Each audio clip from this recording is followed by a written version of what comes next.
Good luck to you. Trump, good luck to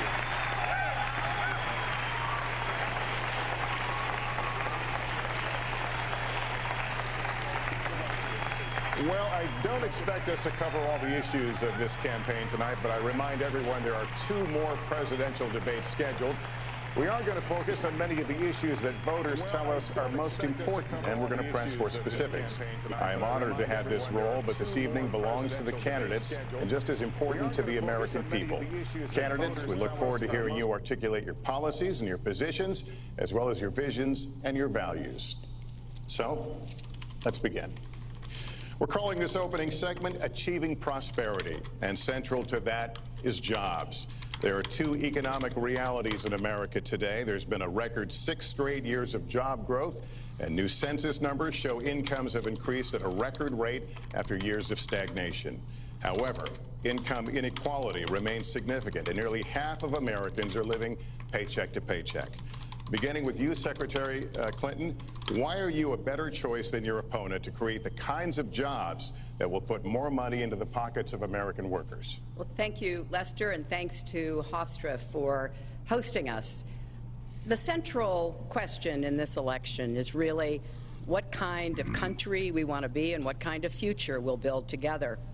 Today is my granddaughter's 2nd birthday, so I think about this a lot. First, we have to build an economy that works for everyone, not just those at the top. That means we need new jobs, good jobs, with rising incomes. I want us to invest in you. I want us to invest in your future. That means jobs in infrastructure, in advanced manufacturing, in innovation and technology, clean renewable energy, and small business, because most of the new jobs will come from small business.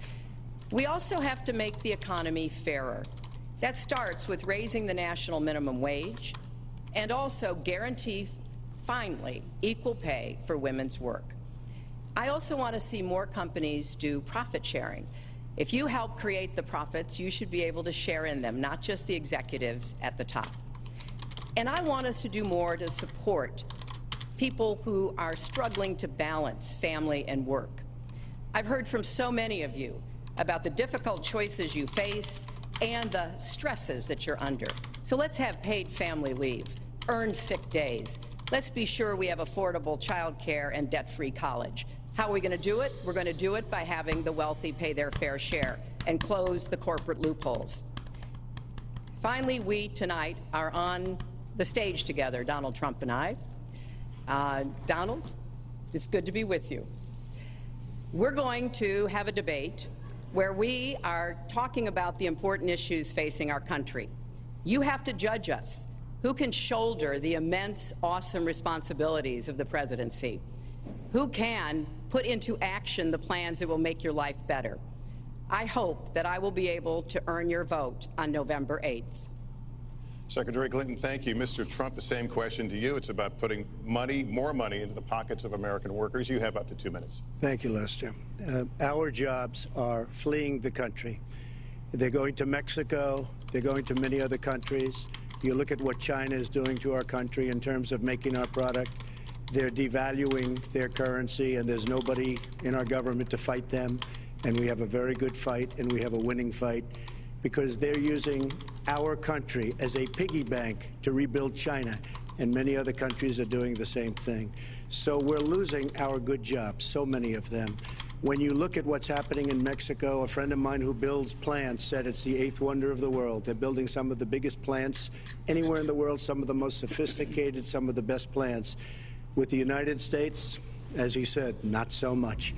So Ford is leaving. You see that, their small car division leaving. Thousands of jobs, leaving Michigan, leaving Ohio. They're all leaving, and we can't allow it to happen anymore. As far as child care is concerned and so many other things, I think Hillary and I agree on that. We probably disagree a little bit as to numbers and amounts and what we're going to do, but perhaps we'll be talking about that later. But we have to stop our jobs from being stolen from us. We have to stop our companies from leaving the United States, and with it, firing all of their people. All you have to do is take a look at Carrier Air Conditioning in Indianapolis. They fired 1,400 people. They're going to Mexico. So many, hundreds and hundreds of companies are doing this. We cannot let it happen. Under my plan, I'll be reducing taxes tremendously, from 35% to 15% for companies, small and big businesses. That's going to be a job creator like we haven't seen since Ronald Reagan. It's going to be a beautiful thing to watch. Companies will come, they will build, they will expand, new companies will start, and I look very, very much forward to doing it. We have to renegotiate our trade deals, and we have to stop these countries from stealing our companies and our jobs. Secretary Clinton, would you like to respond? Well, I think that trade is an important issue. Of course, we are 5% of the world's population. We have to trade with the other 95%. And we need to have smart, fair trade deals. We also, though, need to have a tax system that rewards work and not just financial transactions. And the kind of plan that Donald has put forth would be trickle-down economics all over again. In fact, it would be the most extreme version, the biggest tax cuts for the top percent of the people in this country than we've ever had.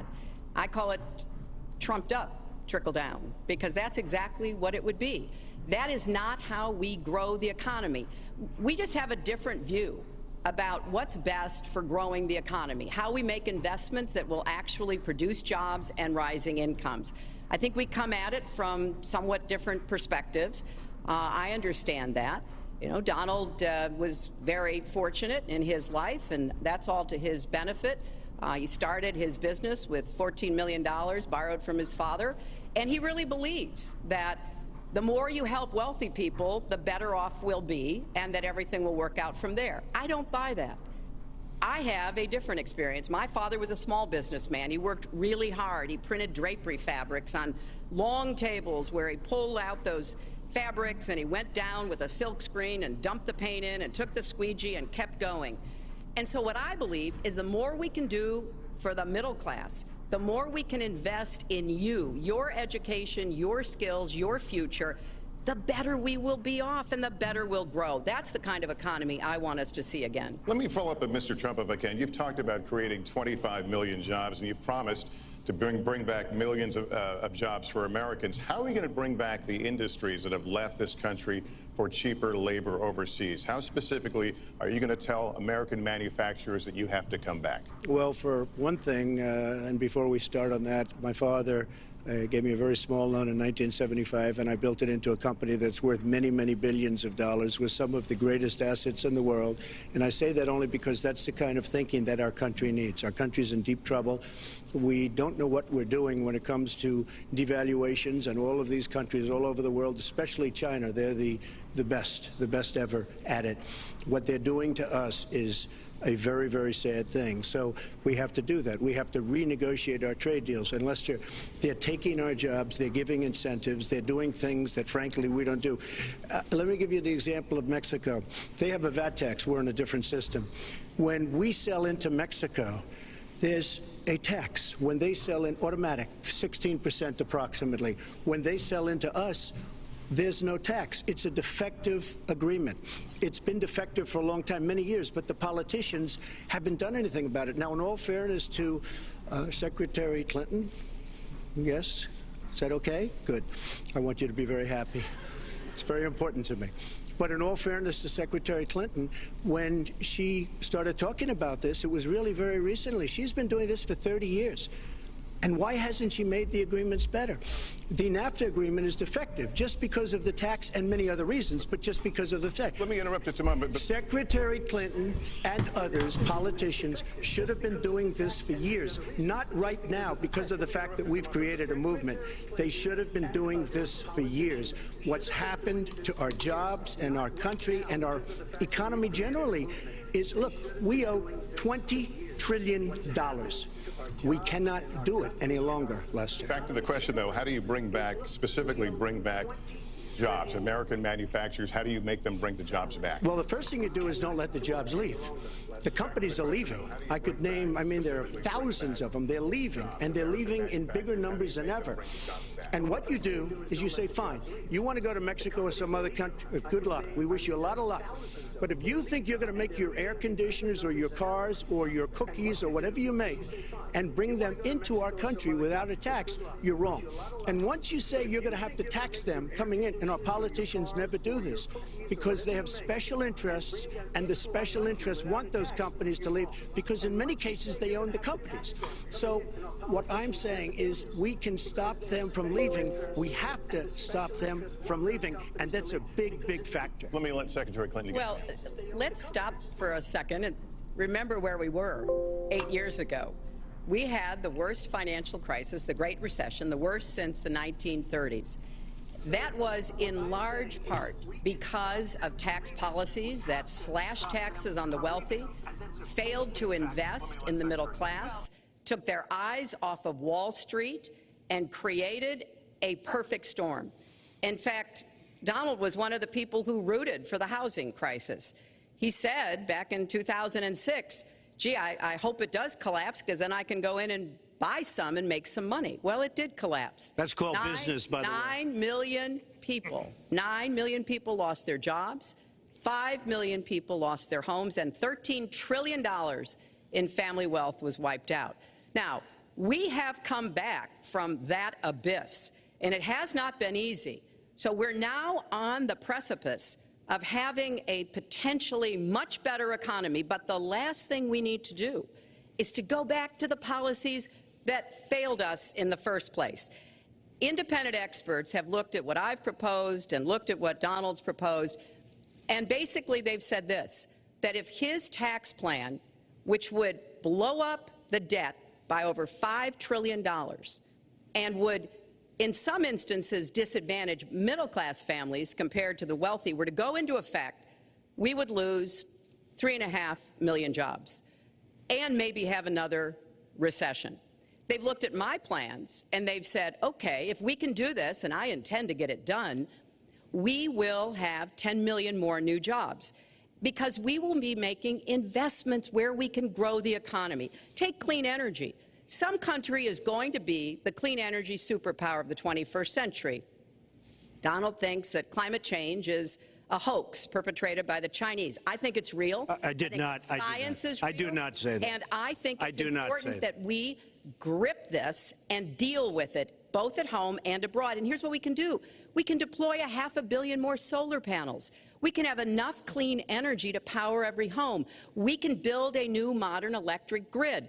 That's a lot of jobs. That's a lot of new economic activity. So I've tried to be very specific about what we can and should do, and I am determined that we're going to get the economy really moving again, building on the progress we've made over the last 8 years, but never going back to what got us in trouble in the first place. Mr. Trump. She talks about solar panels.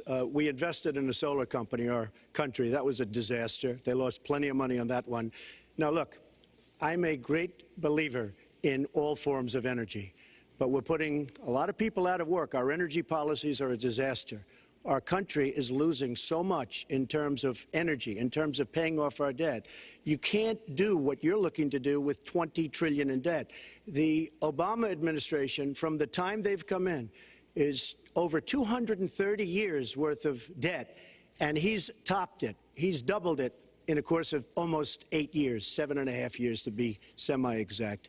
So I will tell you this, we have to do a much better job at keeping our jobs, and we have to do a much better job at giving companies incentive to build new companies or to expand, because they're not doing it. And all you have to do is look at Michigan and look at Ohio and look at all of these places where so many of their jobs and their companies are just leaving. They're gone.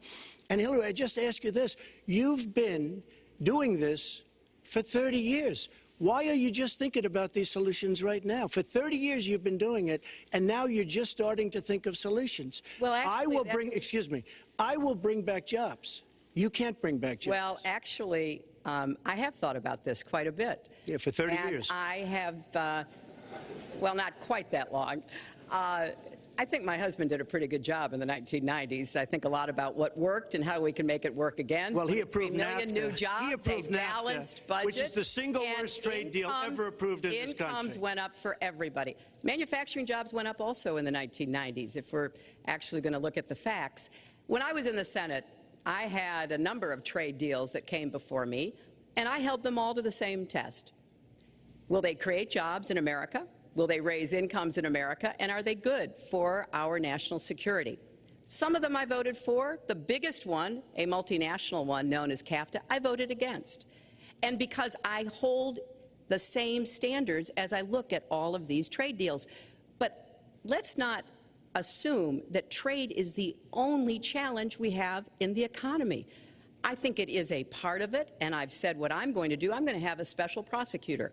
We're going to enforce the trade deals we have, and we're going to hold people accountable. When I was Secretary of State, we actually increased American exports globally 30%.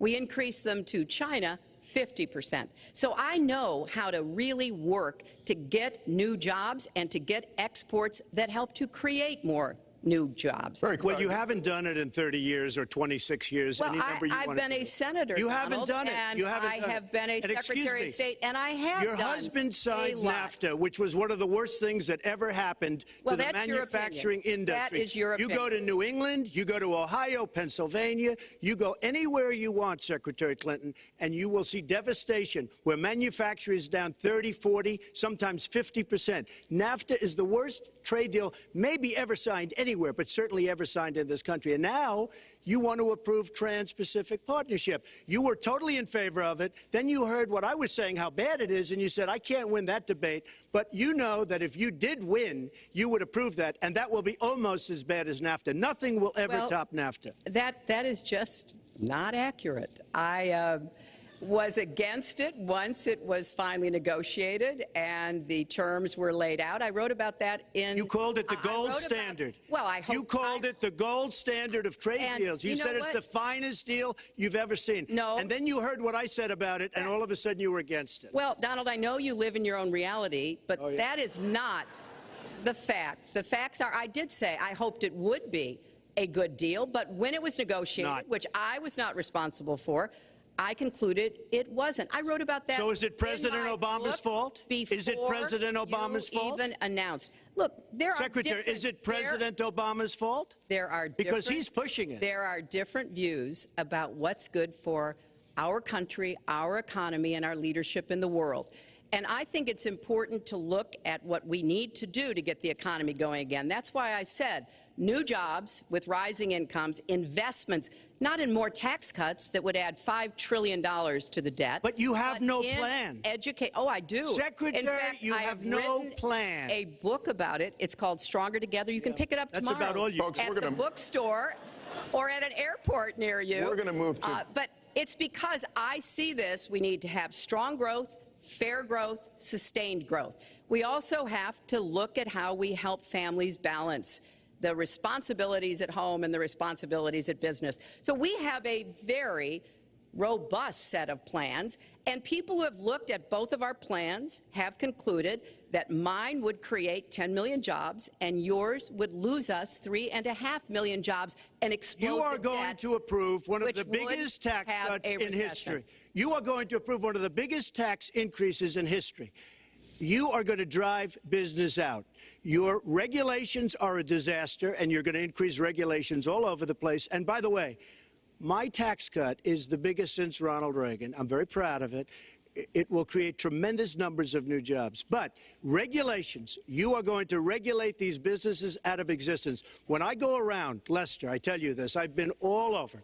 And when I go around, despite the tax cut, the things that business and people like the most is the fact that I'm cutting regulation. You have regulations on top of regulations, and new companies cannot form, and old companies are going out of business, and you want to increase the regulations and make them even worse. I'm going to cut regulations, but I'm going to cut taxes big league, and you're going to raise taxes big league. End of story. Let me get you to pause right there, because we're going to move into the next segment. We're going to talk taxes. That can't be left Please to just stand. take 30 seconds. I kind of assumed that there would be a lot of these charges and claims. And so Facts. we have taken the homepage of my website, HillaryClinton.com, and we've turned it into a fact checker. So if you want to see in real time what the facts are, please go and take a look. Because and take a look at mine also, and you'll see. Add a penny to the debt, and your plans would add $5 trillion to the debt. What I have proposed would cut regulations and streamline them for small businesses. What I have proposed would be paid for by raising taxes on the wealthy, because they have made all the gains in the economy.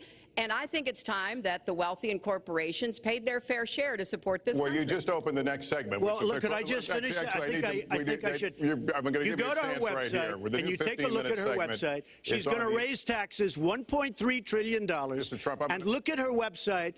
You know what? It's no different than this. She's telling us how to fight ISIS. Just go to her website. She tells you how to fight ISIS on her website. I don't think General Douglas MacArthur would like that too much. The next segment, we're continuing the subject of... Well, at least I have a plan to fight ISIS. No, you're telling the enemy everything you want to do. No, we're not. See, you're telling the enemy everything you want to do. No wonder you've been fighting. No wonder you've been fighting ISIS your entire adult life. Folks, go to the fact checkers. Get to work. You are unpacking a lot here, and we're still on the issue of achieving prosperity. And I want to talk about taxes. The fundamental difference between the two of you concerns the wealthy. Secretary Clinton, you're calling for a tax increase in the wealthiest Americans. I'd like you to further defend that. And Mr. Trump, you're calling for tax cuts for the wealthy. I'd like you to defend that. And this next 2-minute answer goes to you, Mr. Trump. Well, I'm really calling for major jobs, because the wealthy are going to create tremendous jobs. They're going to expand their companies. They're going to do a tremendous job. I'm getting rid of the carried interest provision. And if you really look, it's not a tax. It's really not a great thing for the wealthy. It's a great thing for the middle class. It's a great thing for companies to expand.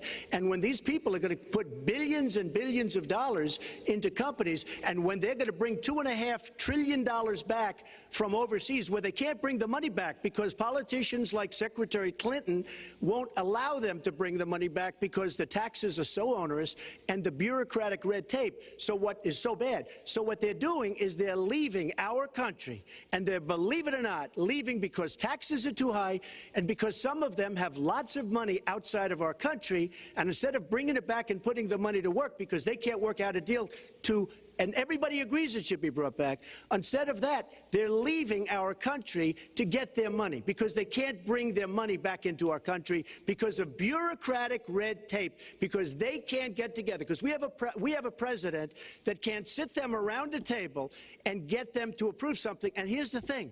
Republicans and Democrats agree that this should be done. $2.5 trillion. I happen to think it's double that. It's probably $5 trillion that we can't bring into our country, Lester. And with a little leadership, you'd get it in here very quickly, and it could be put to use on the inner cities and lots of other things, and it would be beautiful. But we have no leadership. And honestly, that starts with Secretary Clinton. All right, you have 2 minutes on the same question to defend tax increases on the wealthiest Americans, Secretary Clinton. I have a feeling that by the end of this evening, I'm going to be blamed for everything that's ever happened. Why not? Why not? Yeah, why not? You know, just join the debate by saying more crazy things. Now, let me say, there's nothing crazy about not letting our companies bring their money back into their country. This is Secretary Clinton's 2 minutes, please. Yeah, well, let's start the clock again, Lester. We've looked at your tax proposals. I don't see changes in the corporate tax rates or the kinds of proposals you're referring to that would cause the repatriation, bringing back of money that's stranded overseas. I happen to support that. I happen to support that in a way that will actually work to our benefit. But when I look at what you have proposed, you have what is called now the Trump loophole, because it would so advantage you and the business you do. You've proposed an approach that has a $4 billion tax benefit for your family. And when you look at what you are proposing, it is, as I said, trumped up trickle down. Trickle down did not work. It got us into the mess we were in 2008 and 2009. Slashing taxes on the wealthy hasn't worked, and a lot of really smart, wealthy people know that. And they are saying, hey, we need to do more to make the contributions we should be making to rebuild the middle class. I don't think top-down works in America. I think building the middle class, investing in the middle class, making college debt-free so more young people can get their education, helping people refinance their debt from college at a lower rate. Those are the kinds of things that will really boost the economy. Broad-based, inclusive growth is what we need in America, not more advantages for people at the very top. Mr. Trump, typical politician, all talk, no action, sounds good, doesn't work, never going to happen. Our country is suffering because people like Secretary Clinton have made such bad decisions in terms of our jobs and in terms of what's going on. Now, look, we have the worst revival of an economy since the Great Depression. And believe me, we're in a bubble right now. And the only thing that looks good is the stock market. But if you raise interest rates even a little bit, that's going to come crashing down. We are in a big, fat, ugly bubble. And we better be awfully careful. And we have a Fed that's doing political things. This Janet Yellen of the Fed is doing political by keeping the interest rates at this level. And believe me, the day Obama goes off and he leaves and he goes out to the golf course for the rest of his life to play golf, when they raise interest rates, you're going to see some very bad things happen because the Fed is not doing their job. The Fed is being more political than Secretary Clinton. Mr. Trump, we're talking about the burden that Americans have to pay, yet you have not released your tax returns. And the reason nominees have released their returns for decades is that voters will know if their potential president owes money to, who he owes it to, and any business conflicts. Don't Americans have a right to know if there are any conflicts of interest? I don't mind releasing. I'm under a routine audit, and it'll be released. And as soon as the audit's finished, it'll be released.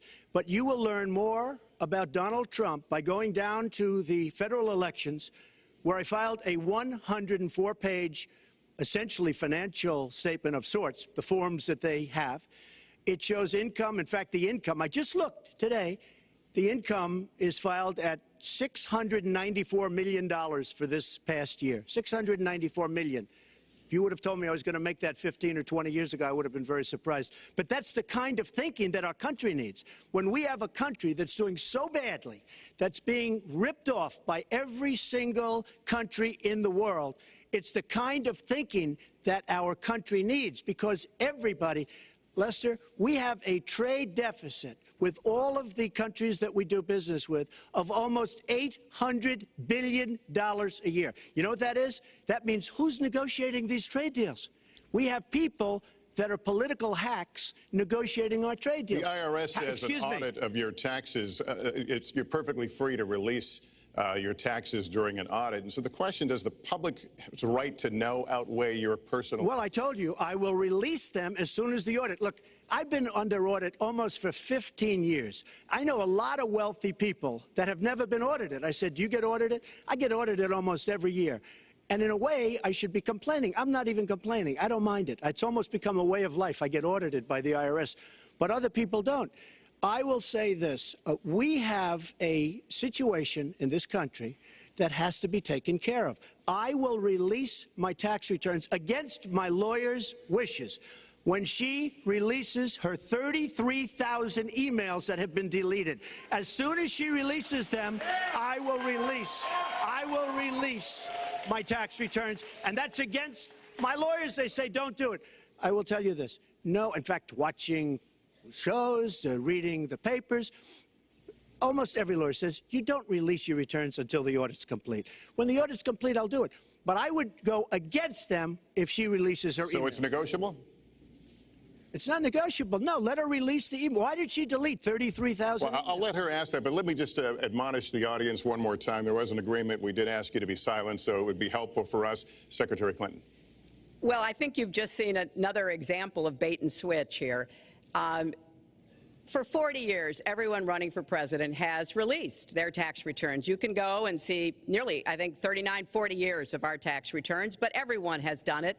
We know the IRS has made clear there is no prohibition on releasing it when you're under audit. So you've got to ask yourself, why won't he release his tax returns? And I think there may be a couple of reasons. First, maybe he's not as rich as he says he is.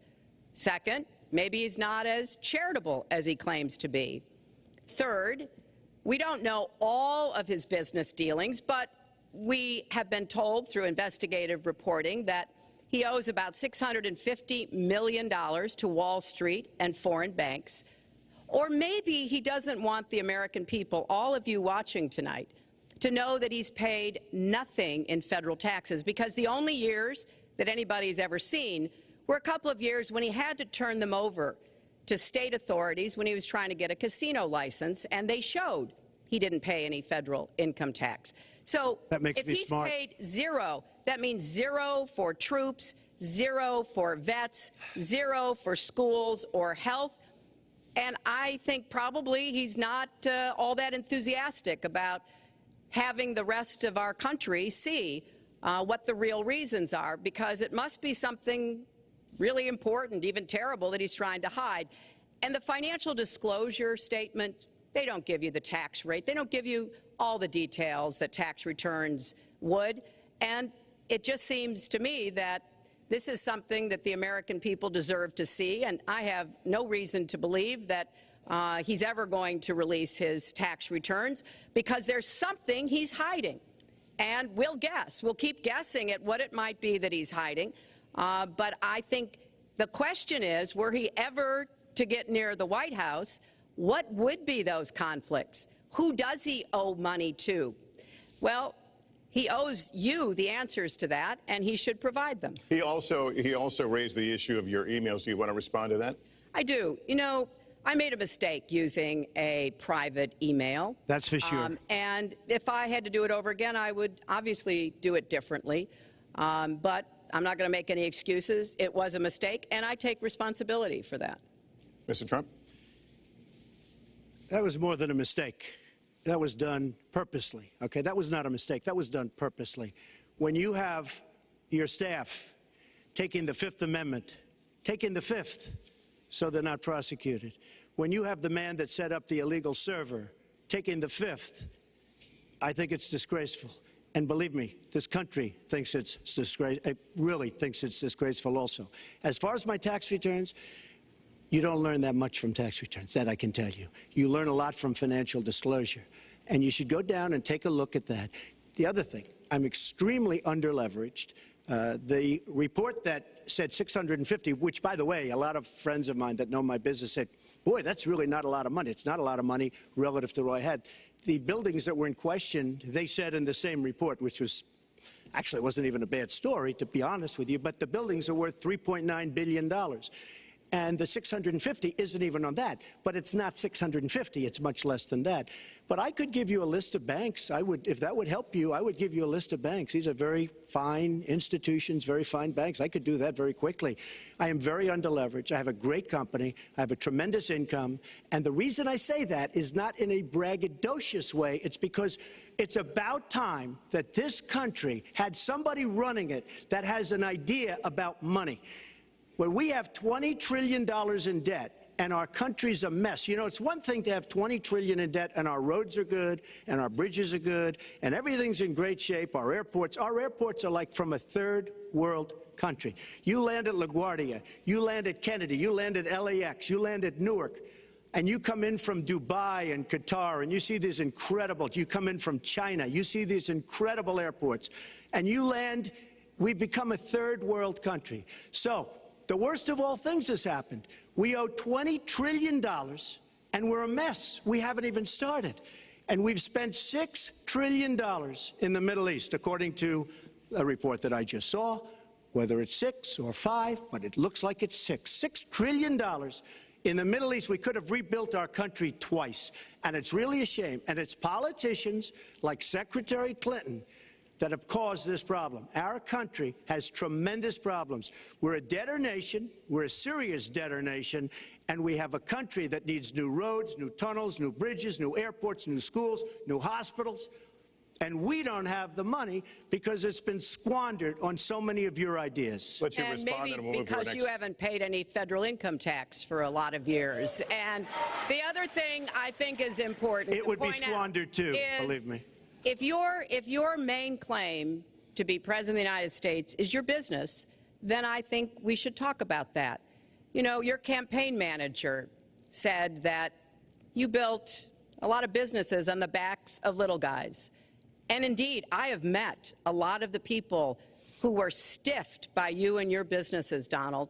I've met dishwashers, painters, architects, glass installers, marble installers, drapery installers, like my dad was, who you refused to pay when they finished the work that you asked them to do. We have an architect in the audience who designed one of your clubhouses at one of your golf courses. It's a beautiful facility. It immediately was put to use, and you wouldn't pay what the man needed to be paid, what he was charging you. Maybe he didn't do a good job, and I was Well, unsatisfied with his work, which our country should do too. The thousands of people that you have stiffed over the course of your business not deserve some kind of apology from someone who has taken their labor, taken the goods that they produced, and then refused to pay them? I can only say that I'm certainly relieved that my late father never did business with you. He provided a good middle-class life for us, but the people he worked for, he expected the bargain to be kept on both sides. And when we talk about your business, you've taken business bankruptcy 6 times.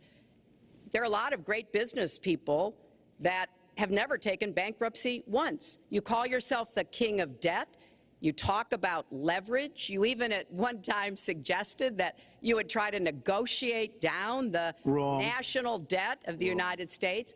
Well, sometimes there's not a direct transfer of skills from business to government, but sometimes what happened in business would be really bad for government. Let's let Mr. And Trump. we need to be very clear about that. Look, it's all words. It's all sound bites. I built an unbelievable company, some of the greatest assets anywhere in the world, real estate assets anywhere in the world, beyond the United States, in Europe, lots of different places. It's an unbelievable company. But on occasion, 4 times, we used certain laws that are there. And when Secretary Clinton talks about people that didn't get paid, first of all, they did get paid a lot, but taking advantage of the laws of the nation. Now, if you want to change the laws, you've been there a long time, change the laws. But I take advantage of the laws of the nation because I'm running a company. My obligation right now is to do well for myself, my family, my employees, for my companies. And that's what I do. But what she doesn't say is the tens of thousands of people that are unbelievably happy and that love me. I'll give you an example. We're just opening up on Pennsylvania Avenue, right next to the White House. So if I don't get there one way, I'm going to get to Pennsylvania Avenue another. But we're opening the old post office. Under budget, ahead of schedule, saved tremendous money. I'm a year ahead of schedule. And that's what this country should be doing. We build roads and they cost 2 and 3 and 4 times what they're supposed to cost. We buy products for our military and they come at costs that are so far above what they were supposed to be because we don't have people that know what they're doing. When we look at the budget is bad to a large extent because we have people that have no idea as to what to do and how to buy. The Trump International is way under budget and way ahead of schedule, and we should be able to do that for our country. Well, we're well behind schedule, so I want to move to our next segment. We move into our next segment talking about America's direction, and let's start by talking about race. The share of Americans who say race relations are bad in this country is the highest it's been in decades, much of it amplified by shootings of African Americans by police, as we've seen recently in Charlotte and Tulsa. Race has been a big issue in this campaign, and one of you is going to have to bridge a very wide and bitter gap. So how do you heal the divide? Secretary Clinton, you get 2 minutes on this. Well, you're right. Race remains a significant challenge in our country. Unfortunately, race still determines too much, often determines where people live, determines what kind of education in their public schools they can get, and yes, it determines how they're treated in the criminal justice system. We've just seen those two tragic examples in both Tulsa and Charlotte. And we've got to do several things at the same time. We have to restore trust between communities and the police. We have to work to make sure that our police are using the best training, the best techniques, that they're well prepared to use force only when necessary. Everyone should be respected by the law, and everyone should respect the law. Right now, that's not the case in a lot of our neighborhoods. So I have, ever since the first day of my campaign, called for criminal justice reform. I've laid out a platform that I think would begin to remedy some of the problems we have in the criminal justice system. But we also have to recognize, in addition to the challenges that we face with policing, there are so many good, brave police officers who equally want reform. So we have to bring communities together in order to begin working on that as a mutual goal. And we've got to get guns out of the hands of people who should not have them. The gun epidemic is the leading cause of death of young African American men, more than the next 9 causes put together. So we have to do two things, as I said. We have to restore trust. We have to work with the police. We have to make sure they respect the communities and the communities respect them. And we have to tackle the plague of gun violence, which is a big contributor to a lot of the problems that we're seeing today. All right, Mr. Trump, you have 2 minutes. How do you heal the divide? Doesn't want to use a couple of words, and that's law and order. And we need law and order. If we don't have it, we're not going to have a country. And when I look at what's going on in Charlotte, a city I love, a city where I have investments, when I look at what's going on throughout various parts of our country, whether it's, I mean, I can just keep naming them all day long. We need law and order in our country. And I just got today, as you know, the endorsement of the Fraternal Order of Police. We just came in. We have endorsements from, I think, almost every police group, a large percentage of them in the United States. We have a situation where we have our inner cities, African Americans, Hispanics, are living in hell because it's so dangerous. You walk down the street, you get shot. In Chicago, they've had thousands of shootings, thousands, since January 1st. Thousands of shootings. And I'm saying, where is this? Is this a war-torn country? What are we doing? And we have to stop the violence. We have to bring back law and order.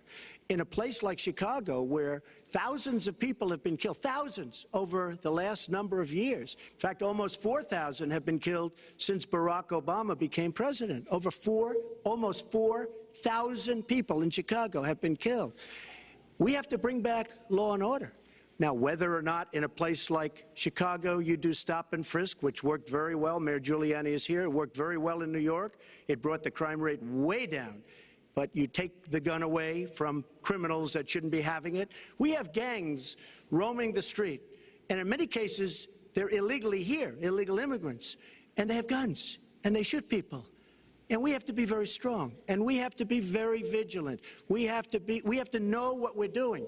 Right now, our police, in many cases, are afraid to do anything. We have to protect our inner cities because African-American communities are being decimated by crime. Your 2 minutes expired, but I do want to follow up. Stop and frisk was ruled unconstitutional in New York because it largely singled out Black and Hispanic young men. No, you're wrong. It went before a judge who was a very against police judge. It was taken away from her, and our mayor, our new mayor, refused to go forward with the case. They would have won an appeal. If you look at it throughout the country, there are many places the argument is that it's a form of racial profiling. No, the argument is that we have to take the guns away from these people that have them and that are bad people that shouldn't have them. These are felons. These are people that are bad people that shouldn't be. When you have 3,000 shootings in Chicago from January 1st, when you have 4,000 people killed in Chicago by guns from the beginning of the presidency of Barack Obama, his hometown, you have to have stop and frisk. You need more police. You need a better community relation. You don't have good community relations in Chicago. It's terrible. I have property there. It's terrible what's going on in Chicago.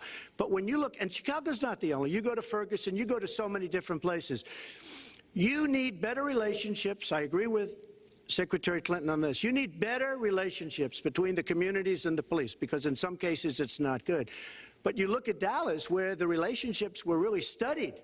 The relationships were really a beautiful thing. And then 5 police officers were killed one night very violently. So there's some bad things going on, some really bad things. Secretary Clinton, but we need, Lester, we need law and order. And we need law and order in the inner cities, because the people that are most affected by what's happening are African American and Hispanic people. And it's very unfair to them what our politicians are allowing to happen. Secretary Clinton.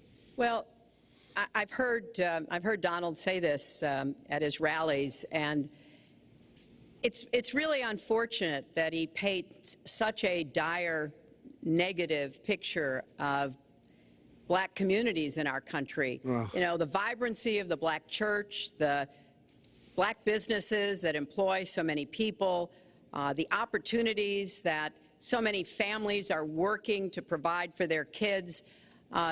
There's a lot that we should be proud of and we should be supporting and lifting up. But we do always have to make sure we keep people safe. There are the right ways of doing it, and then there are ways that are ineffective. Stop and frisk was found to be unconstitutional, and in part because it was ineffective. It did not do what it needed to do. Now, I believe in community policing, and in fact, violent crime is 1/2 of what it was in 1991. Property crime is down 40%. We just don't want to see it creep back up. We've had 25 years of very good cooperation, but there were some problems, some unintended consequences. Too many young African American and Latino men ended up in jail for nonviolent offenses, and it's just a fact that if you're a young African American man and you do the same thing as a young white man, you are more likely to be arrested, charged, convicted, and incarcerated. So we've got to address the systemic racism in our criminal justice system. We cannot just say law and order. We have to say we have to come forward with a plan that is going to divert people from the criminal justice system, deal with mandatory minimum sentences, which have put too many people away for too long for doing too little. We need to have more second chance programs. I'm glad that we're ending private prisons in the federal system. I want to see them ended in the state system. You shouldn't have a profit motivation to fill prison cells with young Americans. So there are some positive ways we can work on this. And I believe strongly that common sense gun safety measures would assist us right now. And this is something Donald has supported along with the gun lobby. Right now, we've got too many military-style weapons on the streets. In a lot of places, our police are outgunned. We need comprehensive background checks, and we need to keep guns out of the hands of those who will do harm.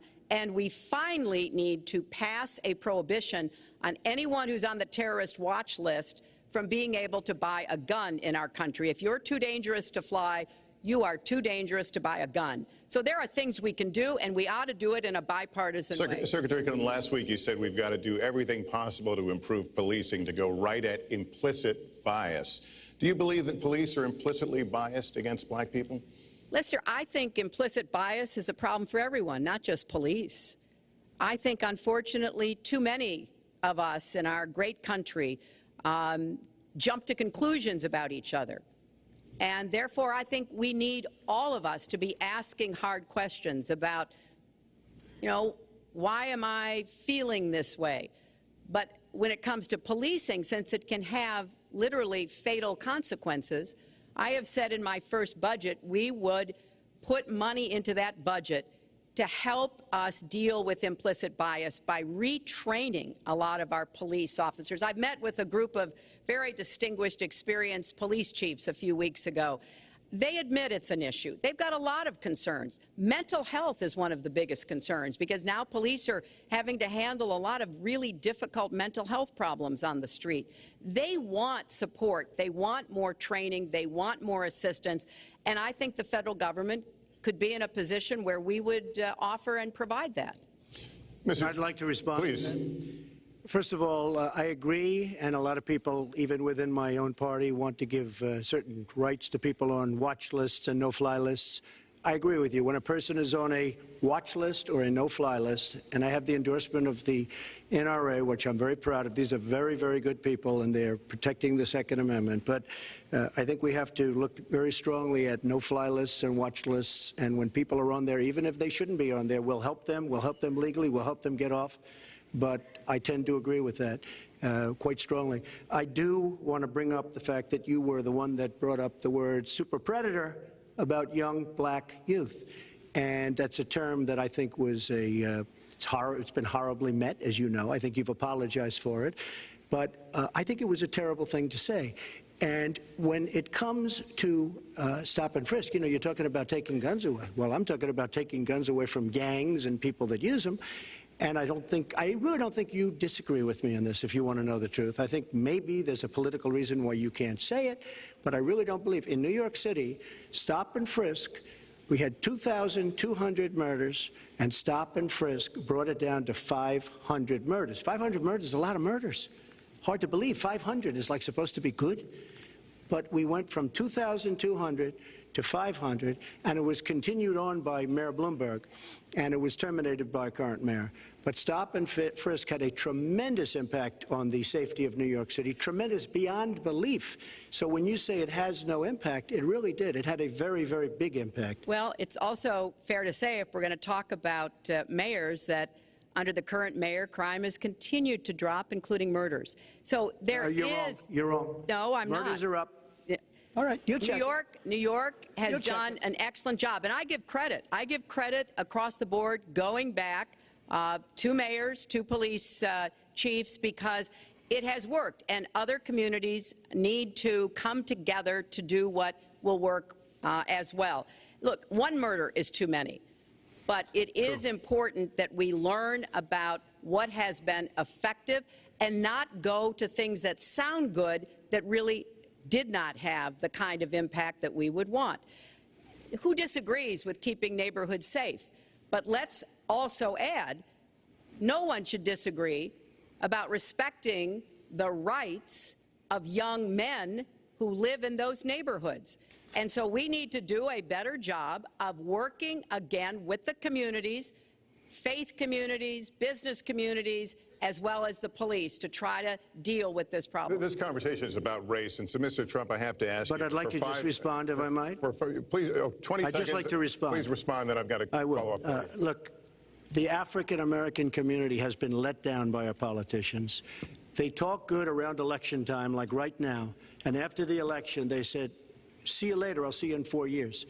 The African-American community, look, the community within the inner cities has been so badly treated. They've been abused and used in order to get votes by Democrat politicians, because that's what it is. They've controlled these communities for up to 100 years. Mr. Trump, let me... Well, unbroken. And I will tell you, you look at the inner cities, and I just left Detroit, and I just left Philadelphia, and I just, you know, you've seen me, I've been all over the place. You decided to stay home, and that's okay. But I will tell you, I've been all over, and I've met some of the greatest people I'll ever meet within these communities, and they are very, very upset with what their politicians have told them and what their politicians have done. Mr. Trump, I think Donald just criticized me for preparing for this debate. And yes, I did. And you know what else I prepared for? I prepared to be president, and I think that's a good thing. Mr. Trump, for 5 years, you perpetuated a false claim that the nation's first black president was not a natural-born citizen. You questioned his legitimacy. In the last couple of weeks, you acknowledge what most Americans have accepted for years. The president was born in the United States. Can you tell us what took you so long? I'll tell you just very simple to say. Sidney Blumenthal works for the campaign and very close friend of Secretary Clinton. And her campaign manager, Patty Doyle, went to, during the campaign, her campaign against President Obama, fought very hard. And you can go look it up and you can check it out. And if you look at CNN this past week, Patty Solis Doyle was on Wolf Blitzer saying that this happened. Blumenthal sent McClatchy, highly respected reporter at McClatchy, to Kenya to find out about it. They were pressing it very hard. She failed to get the birth certificate. When I got involved, I didn't fail. I got him to give the birth certificate. So I'm satisfied with it, and I'll tell you why I'm satisfied with it. That was because I want to get on to defeating ISIS, because I want to get on to creating jobs, because I want to get on to having a strong border, because I want to get on to things that are very important to me and that are very important to the country. I will let you respond. That's important, but I just want to get the answer here. The birth certificate was produced in 2011. You continued to tell the story and question the president's legitimacy in 2012, 13, 14, 15, as recently as January. So the question is, what changed your mind? Well, nobody was pressing it. Nobody was caring much about it. I figured you'd ask the question tonight, of course, but nobody was caring much about it. But I was the one that got him to produce the birth certificate, and I think I did a good job. Secretary Clinton also fought it. I mean, you know, now everybody in mainstream is going to say, oh, that's not true. Look, it's true. Sidney Blumenthal sent a reporter. You just have to take a look at CNN last week, the interview with your former campaign manager, and she was involved. But just like she can't bring back jobs, she can't produce. I'm sorry, I'm just going to follow up, and I will let you respond to that because there's a lot there. But we're talking about racial healing in this segment.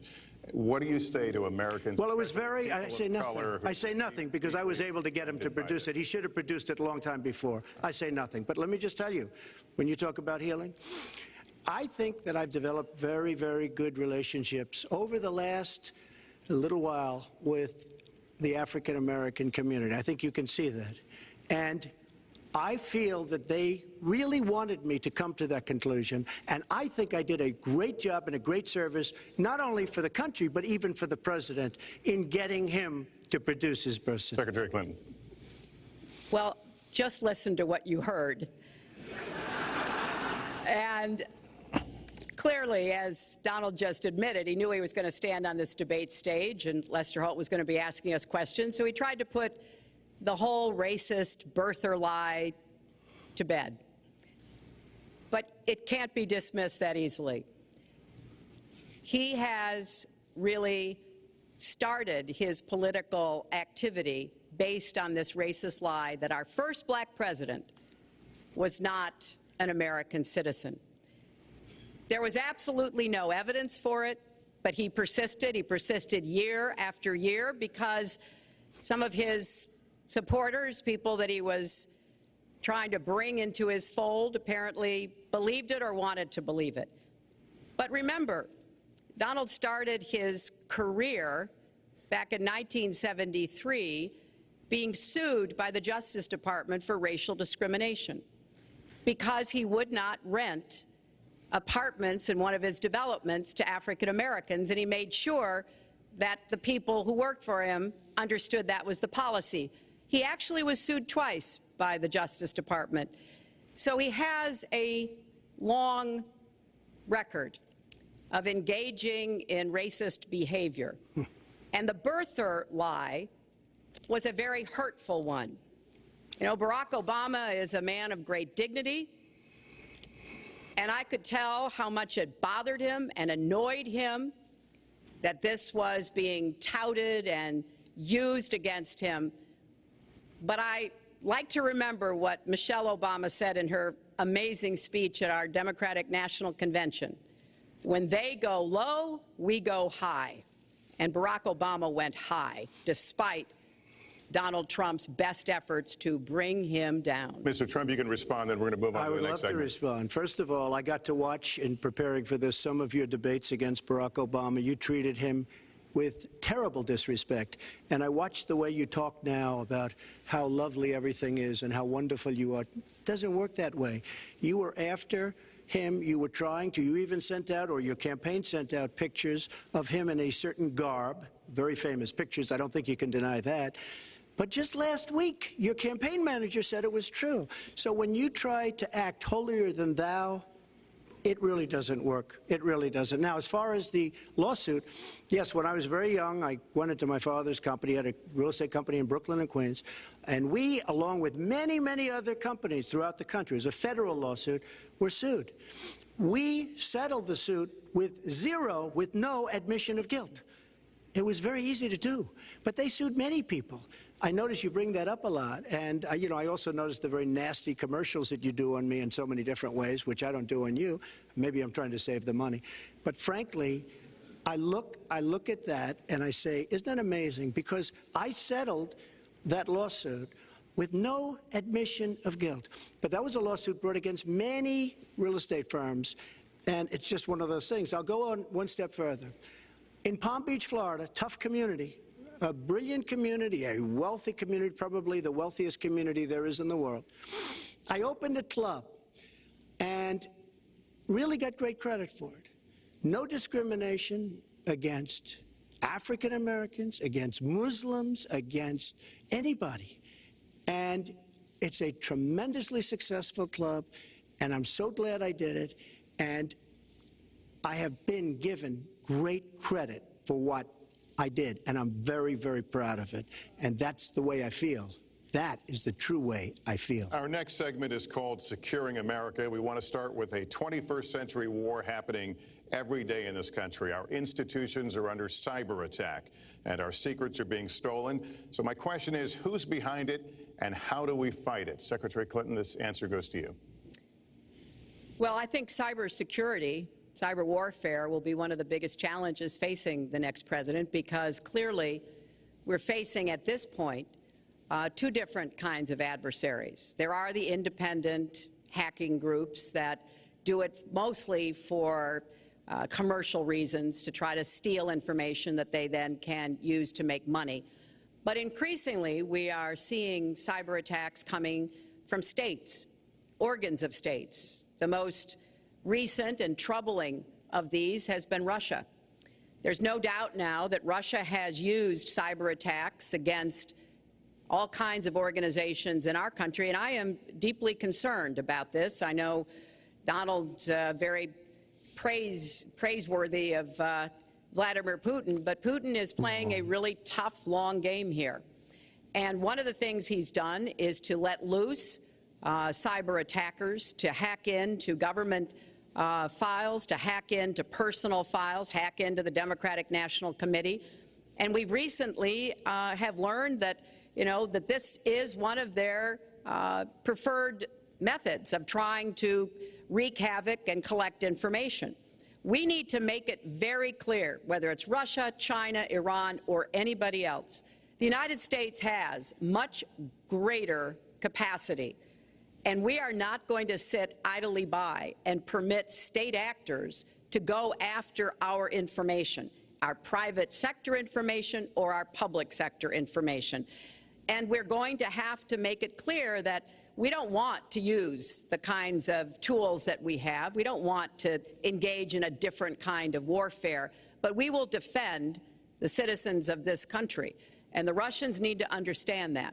I think they've been treating it as almost a probing. How far would we go? How much would we do? And that's why I was so shocked when Donald publicly invited Putin to hack into Americans. That is just unacceptable. It's one of the reasons why 50 national security officials who served in Republican administrations have said that Donald is unfit to be the commander-in-chief. It's comments like that that really worry people who understand the threats that we face. Mr. Trump, you have 2 minutes in the same question. Who's behind it, and how do we fight it? I do want to say that I was just endorsed, and more are coming next week. It'll be over 200 admirals, many of them are here, admirals and generals endorsed me to lead this country. That just happened, and many more are coming, and I'm very proud of it. In addition, I was just endorsed by ICE. They've never endorsed anybody before on immigration. I was just endorsed by ICE. I was just recently endorsed 16,500 Border Patrol agents. So when Secretary Clinton talks about this, I mean, I'll take the admirals and I'll take the generals any day over the political hacks that I see that have led our country so brilliantly over the last 10 years with their knowledge, okay? Because look at the mess that we're in. Look at the mess that we're in. As far as the cyber, I agree to parts of what Secretary Clinton said. We should be better than anybody else, and perhaps we're not. I don't think anybody knows it was Russia that broke into the DNC. She's saying Russia, Russia, Russia, but maybe it was. I mean, it could be Russia, but it could also be China. It could also be lots of other people. It also could be somebody sitting on their bed that weighs 400 pounds, okay? You don't know who broke in to DNC, but what did we learn with DNC? We learned that Bernie Sanders was taken advantage of by your people, by Debbie Wasserman Schultz. Look what happened to her.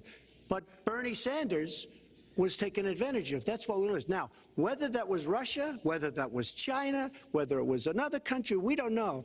Because the truth is, under President Obama, we've lost control of things that we used to have control over. We came in with the Internet, we came up with the Internet, and I think Secretary Clinton and myself would agree very much when you look at what ISIS is doing with the Internet, they're beating us at our own game, ISIS. So we have to get very, very tough on cyber and cyber warfare. It is a huge problem. I have a son. He's 10 years old. He has computers. He is so good with these computers. It's unbelievable. The security aspect of cyber is very, very tough, and maybe it's hardly doable. But I will say we are not doing the job we should be doing. But that's true throughout our whole governmental society. We have so many things that we have to do better, Lester, and certainly cyber is one of them. Secretary Clinton? Well, I think there are a number of issues that we should be addressing. I have put forth a plan to defeat ISIS. It does involve going after them online. I think we need to do much more with our tech companies to prevent ISIS and their operatives from being able to use the Internet to radicalize, even direct people in our country and Europe and elsewhere. But we also have to intensify our air strikes against ISIS and eventually support our Arab and Kurdish partners to be able to actually take out ISIS in Raqqa and their claim of being a caliphate. We're making progress. Our military is assisting in Iraq, and we're hoping that within the year we'll be able to push ISIS out of Iraq and then, really squeeze them in Syria.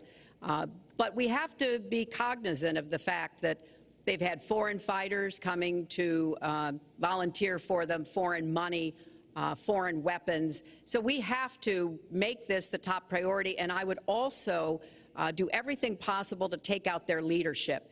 I was involved in a number of efforts to take out al-Qaeda leadership when I was Secretary of State, including, of course, taking out bin Laden, and I think we need to go after Baghdadi as well, make that one of our organizing principles, because we've got to defeat ISIS, and we've got to do everything we can to disrupt their propaganda efforts online. You mentioned ISIS, and we think of ISIS certainly as over there, but there are American citizens who have been inspired to commit acts of terror on American soil. The latest incident, of course, the bombings we just saw in New York and New Jersey, the knife attack at a mall in Minnesota, and the last year, deadly attacks in San Bernardino and Orlando.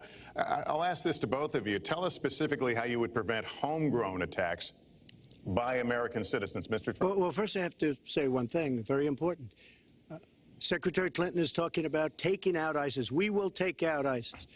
Well, President Obama and Secretary Clinton created a vacuum the way they got out of Iraq, because they got out, they shouldn't have been in, but once they got in, the way they got out was a disaster, and ISIS was formed. So she talks about taking them out. She's been doing it a long time. She's been trying to take them out for a long time. But they wouldn't have even been formed if they left some troops behind. like 10,000 or maybe something more than that, and then you wouldn't have had them. Or, as I've been saying for a long time, and I think you'll agree because I said it to you once, had we taken the oil, and we should have taken the oil, ISIS would not have been able to form either because the oil was their primary source of income. And now they have the oil all over the place, including the oil, a lot of the oil in Libya, which was another one of her disasters. Secretary Clinton. Well, I hope the fact checkers are turning up the volume and really working hard. Donald supported the invasion of Iraq. Wrong. That is absolutely wrong. Proved over and over again. Wrong. He actually advocated for the actions we took in Libya and urged that Gaddafi be taken out after actually doing some business with him one time. But the larger point, he says this constantly, is George W. Bush made the agreement about when American troops would leave Iraq, not Barack Obama. And the only way that American troops could have stayed in Iraq is to get an agreement from the then Iraqi government that would have protected our troops. And the Iraqi government would not give that. But let's talk about the question you asked, Lester. The question you asked is, what do we do here in the United States? That's the most important part of this. How do we prevent attacks? How do we protect our people? And I think we've got to have an intelligence surge where we are looking for every scrap of information. I was so proud of law enforcement in New York, in Minnesota, in New Jersey. You know, they responded so quickly, so professionally to the attacks that occurred by Rahami, and they brought him down. And we may find out more information because he is still alive, which may prove to be an intelligence benefit. So we've got to do everything we can to vacuum up intelligence from Europe, from the Middle East. That means we've got to work more closely with our allies. And that's something that Donald has been very dismissive of. We're working with NATO, the longest military alliance in the history of the world, to really turn our attention to terrorism. We're working with our friends in the Middle East, many of which, as you know, are Muslim-majority nations. Donald has consistently insulted Muslims abroad, Muslims at home, when we need to be cooperating with Muslim nations and with the American Muslim community. They're on the front lines. They can provide information to us that we might not get anywhere else. They need to have close working cooperation with law enforcement in these communities, not be alienated and pushed away, as some of Donald's rhetoric, unfortunately, has led to. Mr. Well, I'd have to respond. Please respond. The Secretary said very strongly about working with. We've been working with them for many years. And we have the greatest mess anyone's ever seen. You look at the Middle East, it's a total mess, under your direction to a large extent. But you look at the Middle East, you started the Iran deal. That's another beauty, where you have a country that was ready to fall. I mean, they were doing so badly. They were choking on the sanctions, and now they're going to be actually probably a major power at some point pretty soon, the way they're going. But when you look at NATO, I was asked on a major show, what do you think of NATO? And I have to understand, I'm a business person. I did really well, but I have common sense. And I said, well, I'll tell you, I haven't given lots of thought to NATO, but two things. Number one, the 28 countries of NATO, many of them aren't paying their fair share. Number two, and that bothers me because we should be, yes, we're defending them, and they should at least be paying us what they're supposed to be paying by treaty and contract. And number two, I said, and very strongly, NATO could be obsolete because, and I was very strong on this, and it was actually covered very accurately in the New York Times, which is unusual for the New York Times, to be honest. But I said they do not focus on terror. And I was very strong, and I said it numerous times. And about 4 months ago, I read on the front page of the Wall Street Journal that NATO is opening up a major terror division. And I think that's great. And I think we should get, because we pay approximately 73% of the cost of NATO. It's a lot of money to protect other people. But I'm all for NATO. But I said they have to focus on terror also. And they're going to do that. And that was, believe me, I'm sure I'm not going to get credit for it, but that was largely because of what I was saying and my criticism of NATO. I think we have to get NATO to go into the Middle East with us in addition to surrounding nations, and we have to knock the hell out of ISIS, and we have to do it fast. When ISIS formed in this vacuum created by Barack Obama and Secretary Clinton, and believe me, you were the ones that took out the troops. Not only that, you named the day. They couldn't believe it. They sat back probably and said, well, I can't believe it. They said, no, wait a minute. We've covered when this ground. When they formed, this is something that never should have happened. It should have never happened. Now, you're talking about taking out ISIS, but you were there and you were Secretary of State when it was a little infant. Now it's in over 30 countries. And you're going to stop them? I don't think so. Mr. Trump, a lot of these are judgment questions. You had supported the war in Iraq before the invasion. What makes your judgment? I did not support the war in Iraq. 2002. That is a mainstream media nonsense put out by her because she, frankly, I think the best person in her campaign is mainstream media. My question is, since you would you like to hear? Why is your I was against the war. Wait a minute. I was against the war in Iraq, just so you put it out. The record shows otherwise. The record does not show that. Why is your judgment? The record shows that I'm right. When I did an interview with Howard Stern, very lightly, first time anyone's asked me that, I said, very lightly, I don't know, maybe, who knows, essentially. I then did an interview with Neil Cavuto. We talked about the economy is more important. I then spoke to Sean Hannity, which everybody refuses to call Sean Hannity. I had numerous conversations with Sean Hannity at Fox, and Sean Hannity said, and he called me the other day, and I spoke to him about it. He said, you were totally against the war, because he was for the war. Why is your judgment better than... And that was before the war started. Sean Hannity said very strongly to me and other people, he's willing to say, but nobody wants to call him, I was against the war. He said, you used to have fights with me because Sean was in favor of the war. And I understand that side also, not very much, because we should have never been there. But nobody called Sean Hannity. And then they did an article in a major magazine shortly after the war started, I think in '04, but they did an article which had me totally against the war in Iraq. And one of your compatriots said, you know, whether it was before or right after, Trump was definitely, because if you read this article, there's no doubt. But if somebody, and I'll ask the press, if somebody would call up Sean Hannity, this was before the war started, he and I used to have arguments about the war. I said it's a terrible and a stupid thing. It's going to destabilize the Middle East, and that's exactly what it's done. It's been a disaster. My reference was to what you had said in 2002, and my question was, why is your judgment any different than Mrs. Clinton? Well, I have much better judgment than she does. There's no question about that. I also have a much better temperament than she has. You know, I have a much better. She spent, let me tell you, she spent hundreds of millions of dollars on an advertising. You know, they get Madison Avenue into a room, they put names. Oh, temperament, let's go after. I think my strongest asset, maybe by far, is my temperament. I have a winning temperament. I know how to win. She does not know how to win. Clinton? Wait, the AFL-CIO the other day, behind the blue screen, I don't know who you were talking to, Secretary Clinton, but you were totally out of control. I said, there's a person with a temperament that's got a problem. Secretary Clinton. Woo, okay. Let's talk about two important issues that were briefly mentioned by Donald. First, NATO. You know, NATO as a military alliance has something called Article 5, and basically it says this: an attack on one is an attack on all. And do you know the only time it's ever been invoked? After 9/11, when the 28 nations of NATO said that they would go to Afghanistan with us to fight terrorism, something that they still are doing by our side. With respect to Iran, when I became Secretary of State, Iran was weeks away from having enough nuclear material to form a bomb.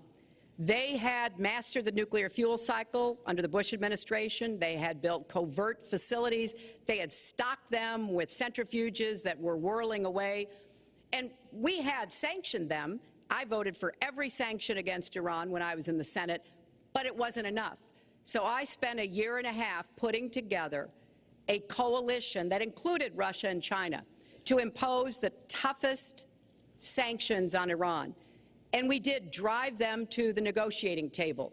And my successor, John Kerry, and President Obama got a deal that put a lid on Iran's nuclear program without firing a single shot. That's diplomacy. That's coalition building. That's working with other nations. The other day, I saw Donald saying that there were some Iranian sailors on a ship in the waters off of Iran, and they were taunting American sailors who were on a nearby ship. He said, you know, if they taunted our sailors, I'd blow them out of the water and start another war. That would not good judgment. That is not the right temperament to be commander-in-chief, to be taunted. And the worst part of what we've heard Donald say has been about nuclear weapons. He has said repeatedly that he didn't care if other nations got nuclear weapons, Japan, South Korea, even Saudi Arabia. It has been the policy of the United States, Democrats and Republicans, to do everything we could to reduce the proliferation of nuclear weapons. He even said, well, you know, if there were a nuclear war in the East Asia, well, you know, that's fine. You know, have a good time, folks. And in fact, his cavalier attitude about nuclear weapons is so deeply troubling. That is the #1 threat we face in the world, and it becomes particularly threatening if terrorists ever get their hands on any nuclear material. So a man who can be provoked by a tweet should not have his fingers anywhere near the nuclear codes, as far as I think anyone with any sense about this should be concerned. That line's getting a little bit old, I must say. Listen, it's a good one, though. I would like to, well describes the problem. It's not an accurate one at all. It's not an accurate one. So I just want to give a lot of things, and just to respond, I agree with her on one thing. The single greatest problem the world has is nuclear armament, nuclear weapons, not global warming like you think and your president thinks. Nuclear is the single greatest threat. Just to go down the list, we defend Japan, we defend Germany, we defend South Korea, we defend Saudi Arabia, we defend countries. They do not pay us what they should be paying us because we are providing tremendous service and we're losing a fortune. That's why we're losing. We lose on everything. I say, who makes these? We lose on everything. Well, I said that it's very possible that if they don't pay a fair share, because this isn't 40 years ago where we could do what we're doing. We can't defend Japan, a behemoth selling us cars by the million. We need to move on. Wait, but it's very important. All I said was they may have to defend themselves or they have to help us out. We're a country that owes $20 trillion. They have to help us out. As far as the nuclear is concerned, I agree. It is the single greatest threat that this country has. Which leads my next question as we enter our last segment here still on the subject of securing America. On nuclear weapons, President Obama reportedly considered changing the nation's longstanding policy on first use. Do you support the current policy? Mr. Trump, you have 2 minutes on that. Well, I have to say that, for what Secretary Clinton was saying about nuclear with Russia, she's very cavalier in the way she talks about various countries. But Russia's been expanding. They have a much newer capability than we do. We have not been updating from the new standpoint. I looked the other night, I was seeing B-52s. They're old enough that your father, your grandfather could be flying them. We are not keeping up with other countries. I would like everybody to end it, just get rid of it, but I would certainly not do first strike. I think that once the nuclear alternative happens, it's over. At the same time, we have to be prepared. I can't take anything off the table because you look at some of these countries. You look at North Korea. We're doing nothing there. China should solve that problem for us. China should go into North Korea. China is totally powerful as it relates to North Korea. And by the way, another one powerful is the worst deal I think I've ever seen negotiated that you started is the Iran deal. Iran is one of their biggest trading partners. Iran has power over North Korea. And when they made that horrible deal with Iran, they should have included the fact that they do something with respect to North Korea. And they should have done something with respect to Yemen and all these other places. And when asked to Secretary Kerry, why didn't you do that? Why didn't you add other things into the deal? One of the great giveaways of all time, including $400 million in cash Nobody's ever seen that before. That turned out to be wrong. It was actually $1.7 billion in cash. Obviously, I guess, for the hostages, it certainly looks that way. So you say to yourself, why didn't they make the right deal? This is one of the worst deals ever made by any country in history. The deal with Iran will lead to nuclear problems. All they have to do is sit back 10 years, and they don't have to do much, and they're going to end up getting nuclear. I met with Bibi Netanyahu the other day. Believe me, he is not a happy camper. All right, Mrs. Clinton, Secretary Clinton, you have 2 minutes. Let me start by saying words matter.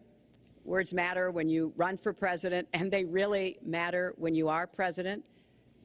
And I want to reassure our allies in Japan and South Korea and elsewhere that we have mutual defense treaties and we will honor them. It is essential that America's word be good.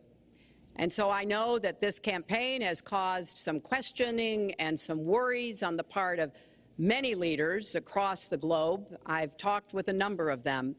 But I want to, on behalf of myself and I think on behalf of a majority of the American people, say that, our word is good. It's also important that we look at the entire global situation. There's no doubt that we have other problems with Iran, but personally I'd rather deal with the other problems having put that lid on their nuclear program than still to be facing that. And Donald never tells you what he would do. Would he have started a war? Would he have bombed Iran?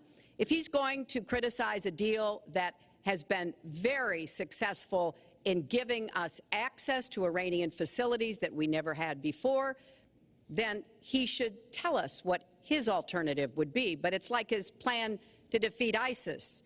He says it's a secret plan, but the only secret is that he has no plan. So we need to be more precise in how we talk about these issues. People around the world follow our presidential campaigns so closely, trying to get hints about what we will do.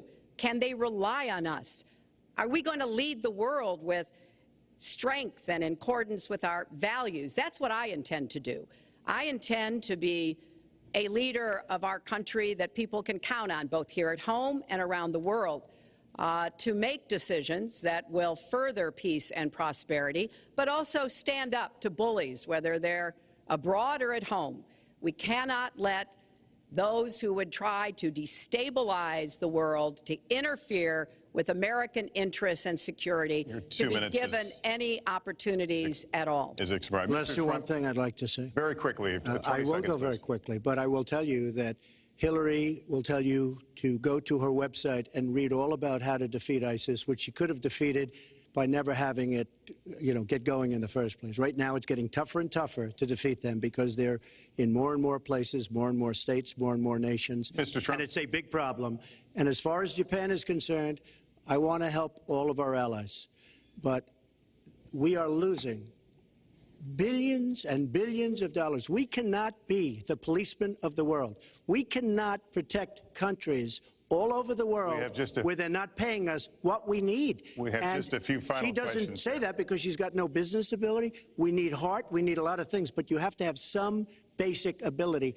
And sadly, she doesn't have that. All of the things that she's talking about could have been taken care of during the last 10 years, let's say, while she had great power.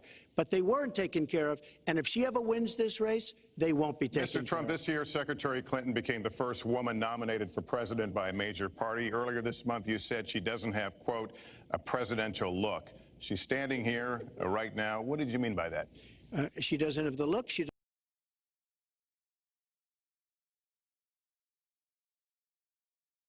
Well, when he talks about his Senate record, he sometimes denies not going after necessarily the Supreme Court appointment of Judge Amy Coney Barrett, but talking about why it matters with Obamacare. So for all of this here, for all of the jockeying back and forth, women are a pivotal vote here, and both sides are going after them. Donald Trump knows he does not need to get people to like him, but he's trying to keep that slide from debate, looking at some of the claims made by the candidates that are likely, probably almost certainly to come up later tonight, including this one by President Trump about Biden's health care plan. Listen to this. The Biden plan would destroy Social Security and destroy protection for people with pre-existing conditions.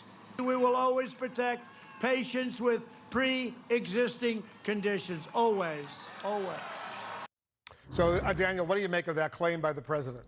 Wolf, these claims about pre-existing conditions are not only false, but kind of up is down reversal of reality. These protections for pre-existing conditions were created by Obamacare when, of course, Vice President Biden was vice president. And Biden is now running on preserving and strengthening that law, the Affordable Care Act. Trump, conversely, has repeatedly supported Republican bills that would have significantly weakened those protections in Obamacare.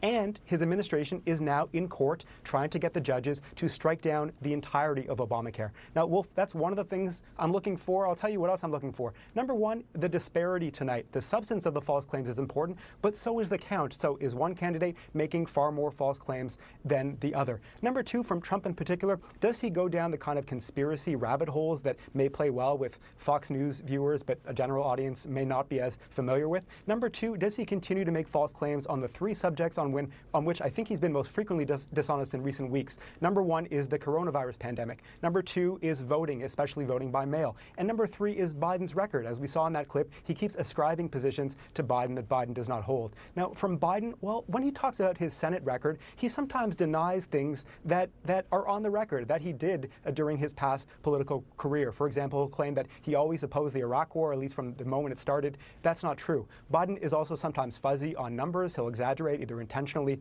or unintentionally. And occasionally, he'll just make up a story. We had a story earlier in this year during the Democratic primary in which he claimed that he got arrested trying to visit Nelson Mandela in prison. That just didn't happen, Wolf. And Daniel is going to be fact-checking every word that we hear tonight online. He'll be here with us on CNN, of course, as well. As we close in on the debate in Cleveland, Ohio, our correspondents are inside the hall. They're digging for new information right She doesn't have the stamina. I said she doesn't have the stamina. And I don't believe she does have the stamina. To be president of this country, you need tremendous stamina. The quote was, you I just don't think she has wait a minute, unless you asked me a question. Did you ask me a question? You have to be able to negotiate our trade deals. You have to be able to negotiate, that's right, with Japan, with Saudi Arabia. I mean, can you imagine we're defending Saudi Arabia, and with all of the money they have, we're defending them and they're not paying? All you have to do is speak to them. Wait, you have so many different things you have to be able to do, and I don't believe that Hillary has the stamina. Let's let her respond. Well, as soon as he travels to 112 countries and negotiates a peace deal, a ceasefire, a release of dissidents, an opening of new opportunities in nations around the world, or even spends 11 hours testifying in front of a congressional committee, he can talk to me about stamina. The world, let me tell you, Hillary has experience, but it's bad experience. We have made so many bad deals during the last, so she's got experience, that I agree.